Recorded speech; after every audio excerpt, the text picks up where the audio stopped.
আসসালামু আলাইকুম। আল্লাহুম্মা সাল্লি ওয়া সাল্লিম আলা নাবিয়িনা মুহাম্মদ। আজকাল সোশ্যাল মিডিয়া খুললেই এত আলোচনার টপিকস, কিন্তু একটা ব্যাপার আমার ভিতরটাকে এমনভাবে নাড়া দিচ্ছে। মানে এই ঘটনার আগে থেকে যদি বলি, যখন ১ম জানতে পারলাম যে কেউ ২য় বিয়ে করেছে, তো তখন এত বড় একজন স্কলার, ইসলামিক স্কলার, উনার যখন জানলাম যে উনি ২য় বিয়ে করছে, তখন না আমার ১ম যেটা মনে হয়েছিল আজকের থেকে প্রায় ৫-৬ বছর আগে, যে উনার তো ১ম স্ত্রী আছে, ওই স্ত্রীর ঘরে সন্তান রয়েছে। তারপরও কেন উনি ২য় বিয়ে করলো? উনি কি জানে না স্ত্রী মনে অনেক কষ্ট পাইছে? তো যাই হোক, এটা মনে তখন ছিল, আর কিছু কাউকে এক্সপ্রেস করা হয়নি। তো এখন যখন এরকম ২য় স্ত্রী, তার ব্যাপারে অনেক কিছুই বলছে, উনি এটা অস্বীকার করছে। আসলে কোনটা সত্য কোনটা মিথ্যা আমরা তো কিছু জানি না। তবে আমি একটা জিনিস বলব, কোনো পুরুষ যখন ২য় বিয়ে করে তখন তার মধ্যে এরকম একটা ভাইবস কাজ করে, এটা তো আমার হক। এটা তো আমার হক। আমার ১ম স্ত্রীর সমস্যাটা কি?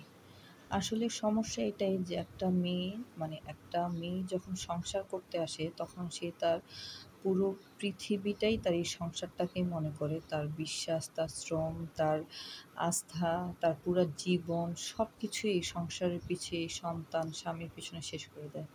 তো এই পৃথিবীটাকে যখন কোনো পুরুষ ২য় বিয়ে করে বা ২য় কোনো নারীর সাথে জড়িয়ে ১ম স্ত্রীর মনটাকে ভেঙে চুরে চূর্ণ-বিচূর্ণ করে, সেটার শব্দটা হয়তোবা মানুষ পায় না, কিন্তু আল্লাহর আরশ পর্যন্ত কেঁপে যায়। জানি না, অ্যাকচুয়ালি আমরা মূলত আমাদের কর্মফলই তো ভোগ করি, তাই না? আর কিছু ক্ষেত্রে তো এমনও দেখা যায় যে পুরুষ এটাই ভেবে নেয় যে কোথায় আর যাবে? কে ওকে আ পালবে? আমিই তো পালবো। কারণ ওই যে মেয়েরা ফিন্যান্সিয়ালি ডিপেন্ডেন্ট থাকে হাসব্যান্ডের উপর।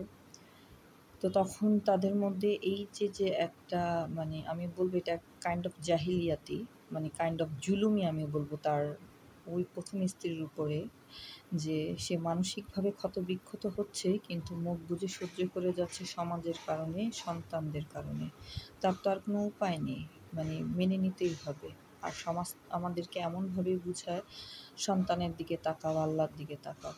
তো তখন ওই নারীরা মেনে নেওয়া ছাড়া কোনো উপায় থাকে না। আর এটাকেই পুঁজি করে পুরুষরা। আমি সব পুরুষের কথা বলব না, তবে বেশিরভাগ ক্ষেত্রেই। সবাই যে ২য় বিয়ে করে তা না। কেউ তো স্ত্রী ঘরে রেখেও বাইরে সুন্দর সময় কাটাতে পছন্দ করে।